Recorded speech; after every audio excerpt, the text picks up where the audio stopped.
Aku juga hapus data kalau bisa lunas, tapi sayangnya gara-gara mau galbay terus ada nawarin joki malah kena tipu 2 juta. Tahu gitu buat bayar cicilan aja. Ya kenapa gitu kan? Ini kan hal-hal seperti ini adalah ibaratnya ada apa sih yang namanya ketamakan di dalam diri sendiri, ingin galbay instan gitu kan. Seperti itu. Jadi berpikir ataupun berharap dengan mengeluarkan uang 2 juta, data dipinjol bisa dihapus, kan seperti itu. Makanya saya memberikan edukasi di sini supaya kalian itu nggak ketipu. Namanya gagal bayar itu nggak ada yang instan. Ibaratnya kalian galbay, tidak ada penagihan sama sekali, tidak ada teroran gitu kan, tidak datang desa lapangan, itu tidak mungkin bisa dihapus data seperti itu. Mengeluarkan uang 2 juta untuk ibaratnya galbay instan nggak ada ya. Makanya kalian harus lebih cerdas teman-teman ya. Ya kadang rata-rata orang awam tuh seperti itu, ditipu mudah gitu kan, saat ingin dibantu susah ya. Jadi dibantu susah itu kayak ibaratnya wah bantuannya juga cuman kayak gitu doang, cuman meminimalisir doang, tidak bisa aman 100%, tetap aja ada teror penagihan. Dan memang itu yang bisa dilakukan.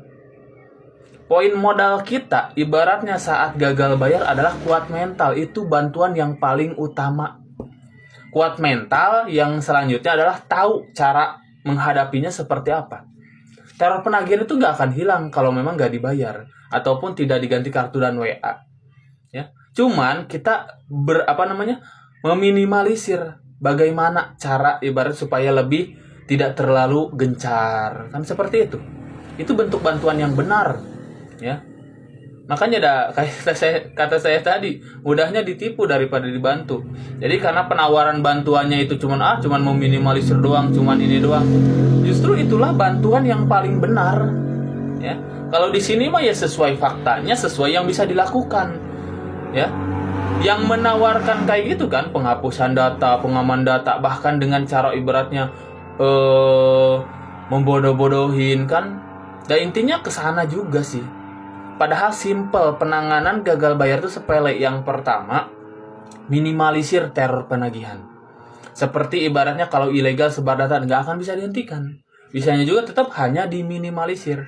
Ada desa lapangan apalagi banyak jasa yang menawarkan, wah ini kita bantu supaya desa lapangan nggak datang ke rumah. Nggak mungkin. Ya, yang namanya kita gagal bayar apalagi aplikasi legal ada desa lapangan tetap akan ada. Bantuan yang benar seperti apa? Diajarkan bagaimana cara menghadapinya. Didampingin sama jasanya. Begitulah bantuan seperti dari saya juga. Bukan dihentikan supaya nggak datang sama sekali, bukan. Tapi paling enggak, ibaratnya pas mereka melakukan datangin nasabah, itu kondusif. Ibaratnya tidak datang marah-marah, tidak datang arogan kan. Tapi kondusif sesuai SOP yang berlaku. Itu arahannya. Yang pertama ya memang diajarkan bagaimana cara menghadapinya ya. Kalau memang di dalam bimbingan bantuan pendampingan mah saat FC datang telepon pihak kita yang melakukan pembicaraan ke si FC-nya sendiri bahwa memang kalian itu tidak bisa melakukan pembayaran karena nggak punya uang ya. Lalu ibaratnya dijelaskan supaya ibaratnya ya silakan datang setiap hari pun silakan, yang penting penagihan kondusif. Intinya patokan bayar itu pas nanti ada uang. Itu yang memang bantuan yang benar. Ya, seperti teror penagihan nggak mau diteror simple kok teman-teman, sebenarnya tinggal ganti kartu dan WA ya, cuman nanti larinya kan ke kontak darurat. Nah itulah kita bagaimana mengkondisikan kontak daruratnya nanti, itu yang harus dilakukan. Keluar kontak darurat itu sebenarnya masih bisa diminimalisir kalau memang aplikasinya legal, kecuali ilegal kan. Saya juga yang sebar data nih ya, saya jelasin ilegal yang sebar data tidak bisa dihentikan, tapi hanya diminimalisir. Paling enggak tidak menghubungi banyak kontak, paling enggak ibaratnya penyebaran datanya lebih singkat. Itu yang bisa dilakukan. Kalau memang masih ada gimana nih cara penanganannya? Buat pernyataan ya, karena si ilegal ini akan menyalahkan kontak yang memang mereka hubungin ya. Seperti misalkan menghubungi teman Anda gitu kan, si DC ilegalnya itu mereka itu akan menyalahkan mereka seolah-olah ibaratnya mereka itu si teman Anda itu kerjasama sama Anda gitu kan. Dan si teman Anda biasanya akan menyalahkan Anda. Nah, jadi PR kita bagaimana membuat pernyataan bahwa supaya teman Anda itu tidak menyalahkan Anda. Ya. Kadang kan si DC ilegal bilang bahwa nomornya dicantumkan gitu oleh Anda sebagai nasabah. Padahal kan mereka itu tidak.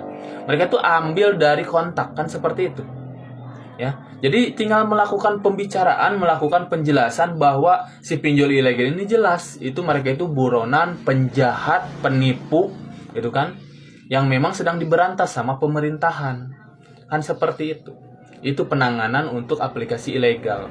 Dan memang ada settingan-settingan untuk meminimalisir lah ya. Kalau menghentikan mah memang nggak akan bisa, tapi meminimalisir paling enggak. Itulah bantuan yang benar, tidak ada yang instan. Camkan itu teman-teman ya, untuk teman-teman yang menonton video ini. Oke?